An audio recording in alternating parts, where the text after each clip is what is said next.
Evangelho de Lucas, capítulo 8, versículo de número 40.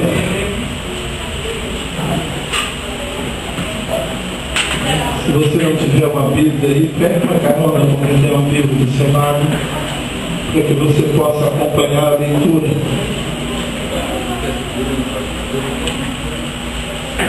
Aleluia.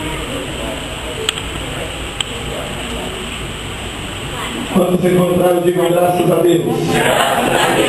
Temos a palavra do Senhor que nos diz assim: ao regressar de Jesus, a multidão recebeu com alegria, porque todos os estavam esperando. E eis que veio um homem chamado Jairo, e era o chefe da sinagoga, e prostrando-se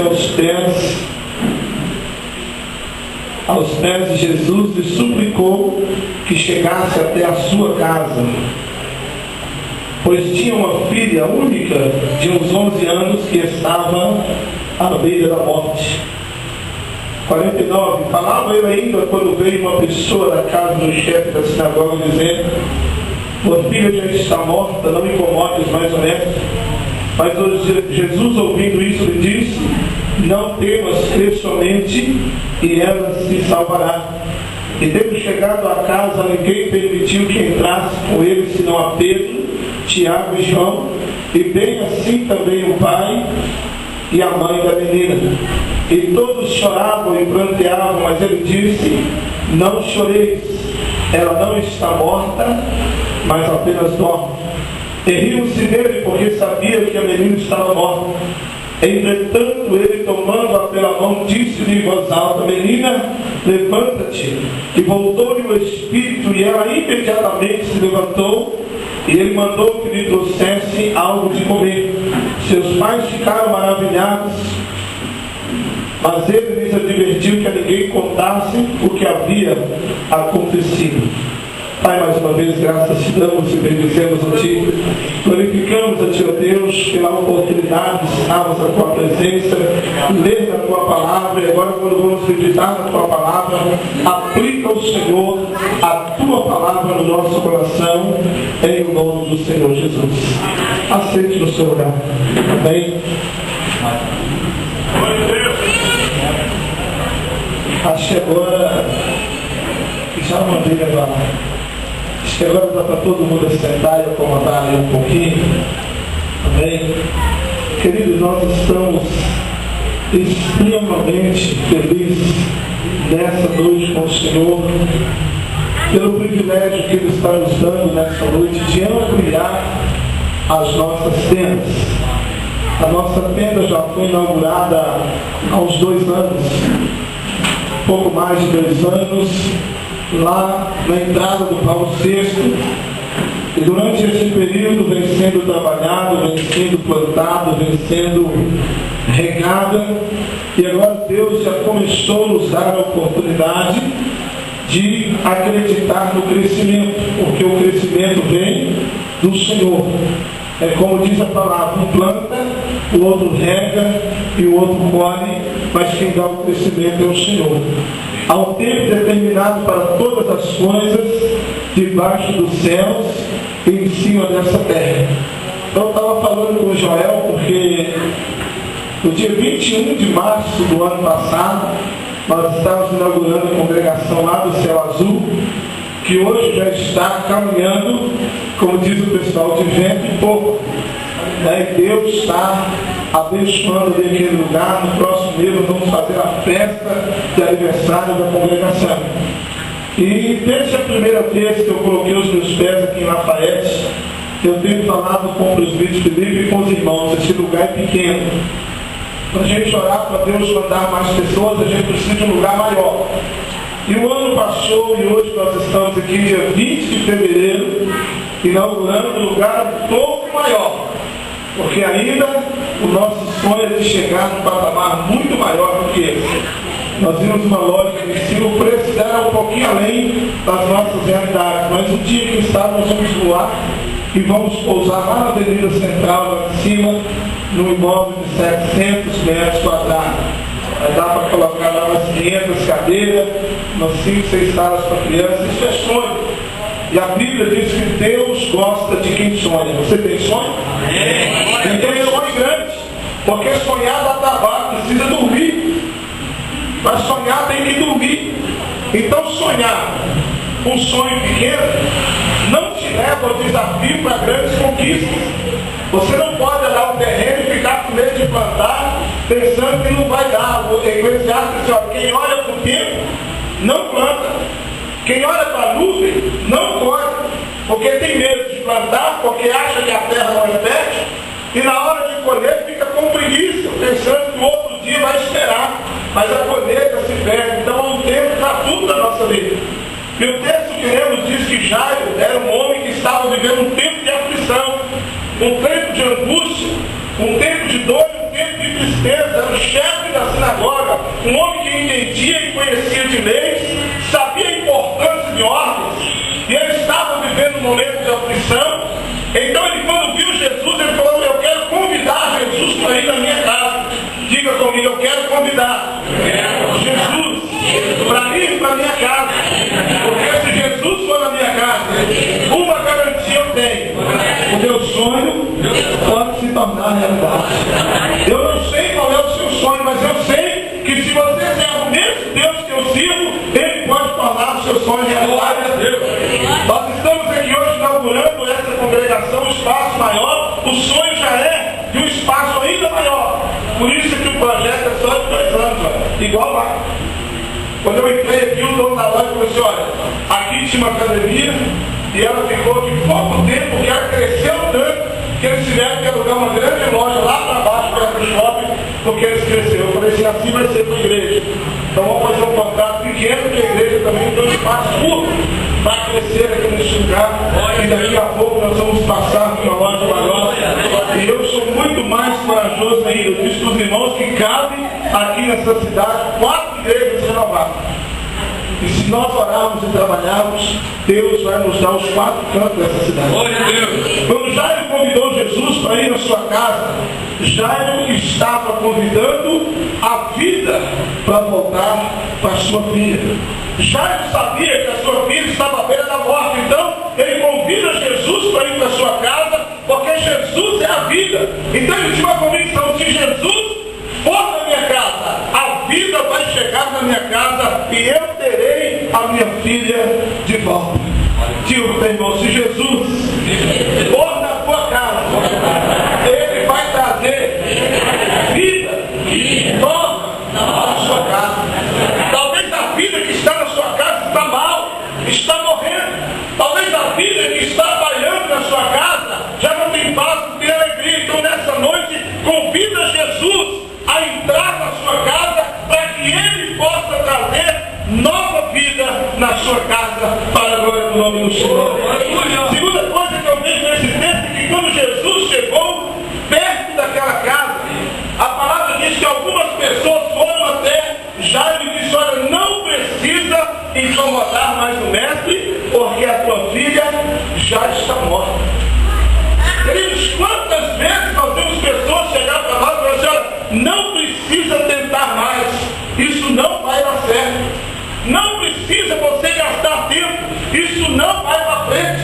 Não adianta, isso não é para você, esse negócio não vai dar certo. Quantas vezes as pessoas têm tentado colocar o nosso sonho no lugar de fracasso, na gaveta da derrota e dizer: olha, o teu sonho acabou. Mas a palavra diz que quando Jesus chegou com Jairo, Jairo olhou para Jesus e Jesus disse para Jairo: Jairo, apenas creia, porque a Bíblia está chegando a sua. Glória a Deus. Jesus olhou para Jairo e disse: olha, tua filha não está morta, ela apenas está dormindo. Queridos, olha a alegria que Jesus traz ao coração de Jairo. Ele diz: olha, o teu sonho não acabou, a tua esperança não morreu, a tua sorte ainda está de pé, porque eu estou indo a convite para a sua casa, e onde Jesus chega, a vida pode voltar a viver. Aonde Jesus está, alguma coisa pode e precisa acontecer. Essa foi a fala de Jesus para Jairo. Mas quando Jesus entra naquela casa, Jesus encontra aquela casa num estado terrível. Havia uma multidão de pessoas ali que choravam a morte daquela criança. Querido, quando Jesus entrar na sua casa, vai ter 1 milhão de pessoas à sua volta, já chorando ou aplaudindo a sua derrota, já aplaudindo o seu fracasso, mas Jesus vai mudar a sua história e colocar os teus inimigos e os teus amigos de boca aberta com aquilo que ele pode fazer na sua vida. Quando Jesus chegou ali na casa de Jairo, ele disse: olha, Jairo, creia somente porque o milagre está chegando hoje na tua casa. Então é o seguinte, vamos lá onde a menina está dormindo. Outra coisa que eu aprendo desse texto é que quando Jesus chamou para entrar naquele quarto, ele disse: olha, eu quero Pedro, Tiago, João, o pai e a mãe, e mais ninguém passa daqui para dentro dessa porta. E aí a gente foi esses dias meditar, eu ouvi uma mensagem esses dias de alguém destrinchando esse texto, falando sobre a vida daqueles homens que entraram dentro daquela casa, que entraram para dentro daquele quarto. Eu comecei a meditar e ver a grandeza disso para as nossas vidas no dia de hoje. Porque Jesus levou Pedro, porque Pedro era um homem de fé. Diga comigo, Pedro era um homem de fé. Ele sabe o que é você trabalhar uma noite inteira ou um dia inteiro sem nenhum resultado, e Jesus chegar e falar assim: vamos voltar lá no seu lugar de trabalho, porque eu vou fazer um milagre acontecer lá. E Pedro então chama os seus homens, entra no barco e vai com Jesus para dentro do mar novamente. E Pedro faz o mesmo que ele estava fazendo todos os dias. Diga comigo, fazer o mesmo nem sempre dará resultado. Eu vou cansar, eu vou me enjoar, vou estressar e vou querer parar. Isso que Jesus queria ensinar para Pedro. Quando Pedro lançou a rede e que ele traz a rede, não tem nada.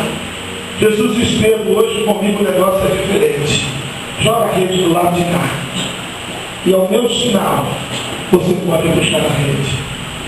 Pedro então obedeceu ao Senhor, jogou a rede lá, e quando ele deu um sinal, aqueles homens trouxeram peixes como nunca presbítero nota.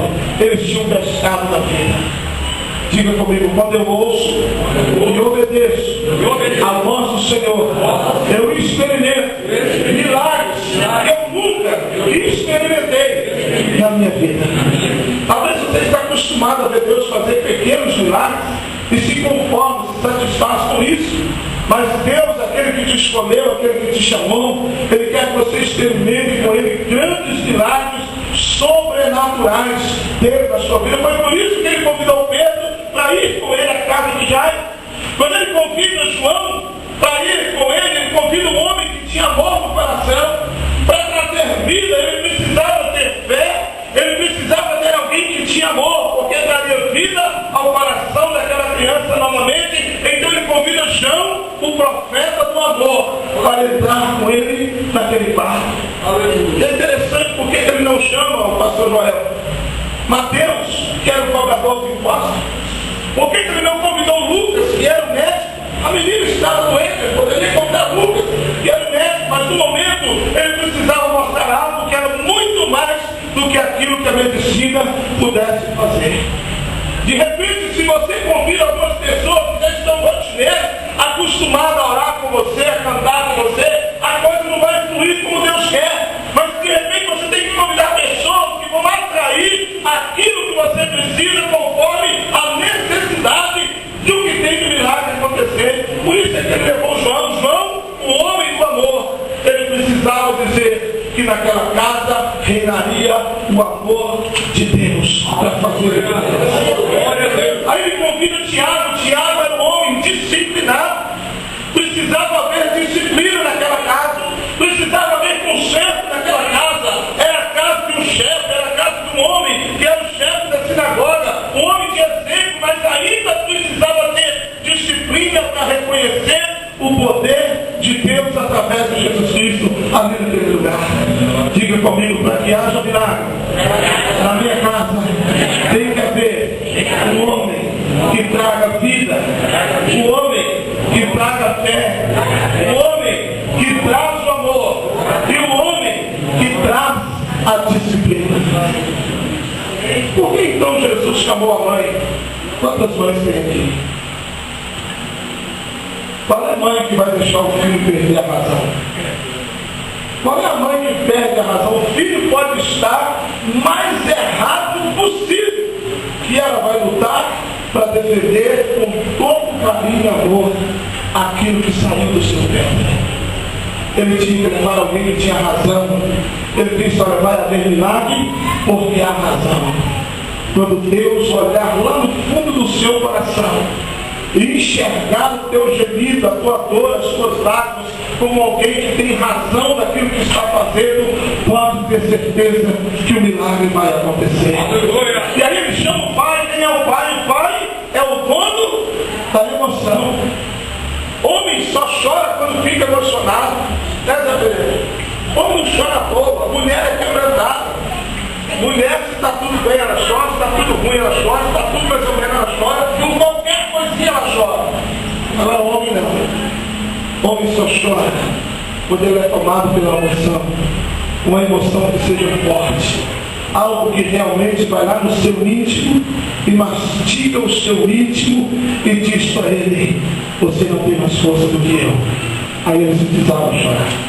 Mas quando o homem chora também, querido, aí a coisa é terrível. Ele desaba, e quando ele desaba, ele tem certeza que alguma coisa vai acontecer.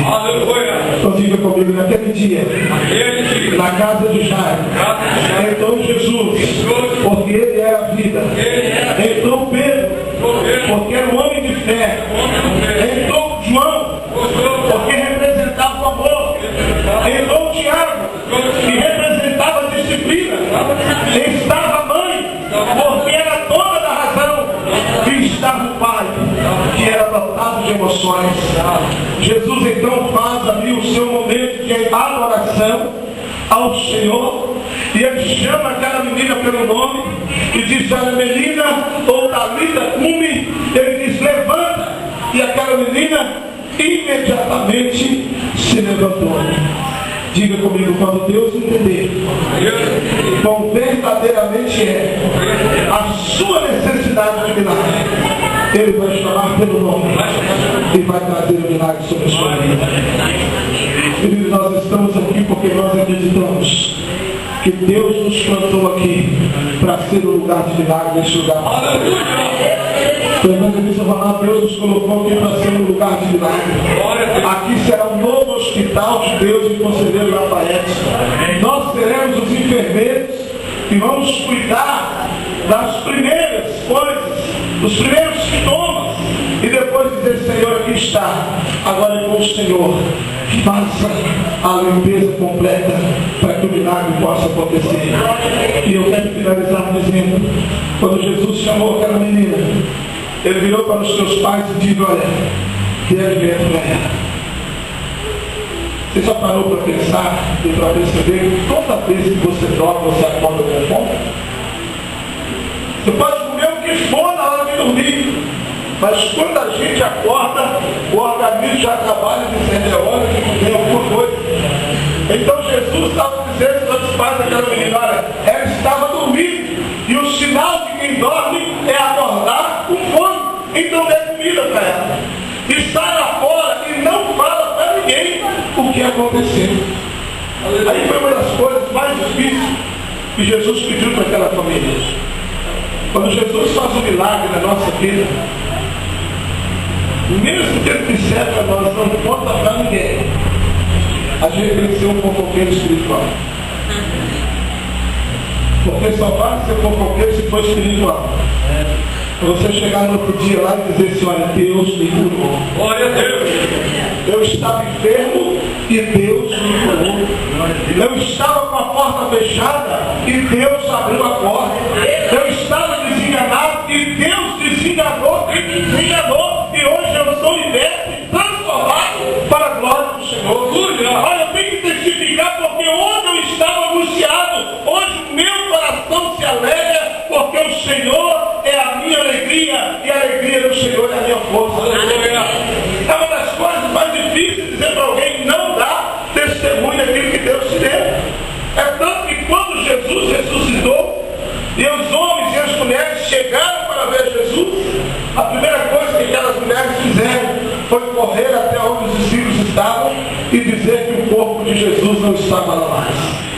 Diga para o teu irmão: quando Deus te abençoa, não retenha o seu testemunho, porque o seu testemunho pode fortalecer alguém do seu lado e ele poder experimentar o mesmo Deus que você tem experimentado em todos os dias.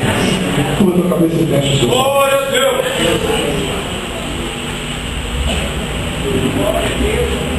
Eu não sei qual é a menina da sua vida que está à beira da morte.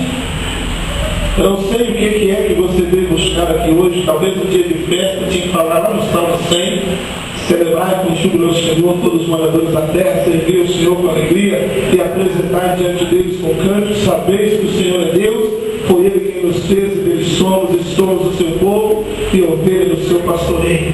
Talvez poderíamos pegar um monte de texto que fala de festa nessa noite, mas o que Deus nos chama para a reflexão de que onde Ele está, a vida. Aleluia! Aonde Jesus chegar, haverá transformação. Glória a Deus! Aonde você colocar as plantas dos seus pés, o Senhor te dá por herança para que você possa ministrar e provocar o milagre na vida das pessoas por intermédio da fé que age no teu coração. Oremos ao Senhor nesta hora e se nesta noite Deus precisa ressuscitar o teu sonho, deixe Ele ressuscitar. Se Ele precisa restaurar as suas forças, deixa Ele restaurar. Se Ele precisa trazer ânimo ao teu coração, deixa Ele trazer ânimo ao teu coração. Deus nos chamou para ser homens e mulheres que inflamem as pessoas através da manifestação do teu Espírito Santo. Então nessa noite, talvez você vá se achar culto, inteligente, tem capacidade, mas na hora de chamar por milagre, Jairo não olhou quem era o chefe da sinagoga, mas olhou como um pai que precisava de ver milagre na sua casa. Ele desceu ao caminho da humildade, Sérgio. Ele deixou seu posto de comandante, de rei, de chefe da sinagoga e falou: eu preciso estar onde Jesus possa me encontrar. Então nessa noite talvez você precise descer um pouquinho e dizer: Senhor, eu quero ser achado pelo Senhor, como aquele que caminha lá como Jeremias 18, vai descer ao vale, vai descer na olaria para poder ouvir o Senhor falar comigo e o milagre acontecer. E a minha história, a história da minha casa, a história da minha família, a história dessa cidade ser mudada pelo poder do nome do Senhor. Oremos ao Senhor nesta hora. Pai, graças damos a Ti, a Deus, e bendizemos a Ti, ó Pai, pela Tua infinita graça, pela Tua bondade, pelo Teu amor. Glorificamos a Ti, ó Pai, porque assim como o Senhor, através de Jesus Cristo, ó Deus, visitou a casa de Jairo, Pai querido, e quando o Senhor chegou ali, havia um clima, Pai, de tristeza, um clima de angústia, um clima de morte, ó Pai, pairava naquela casa, mas aonde Jesus chega, as trevas se dissipam, a morte se reverencia ao Senhor. Pai querido, tudo que está errado precisa parar de se curvar ante a majestade do Senhor. Por isso é que meditamos a Tua palavra nesta noite, Pai. Ó Deus querido, no início desse novo projeto, que já tenhamos a certeza de que o Senhor é o Deus de milagre, de que o Senhor é o Deus de portas abertas, de que o Senhor é o Deus de transformação, é o Deus que chama a existência aquilo que não existe como se já existisse. Por isso, Deus, nessa noite, haja por intermédio da Tua graça, do Teu poder e do Teu milagre sobre a vida da Tua igreja, Pai, e onde for a necessidade nesta hora, toca com as Tuas mãos de poder, haja para o sobrenatural do Senhor, Pai. Todavia, faça, Deus, o Teu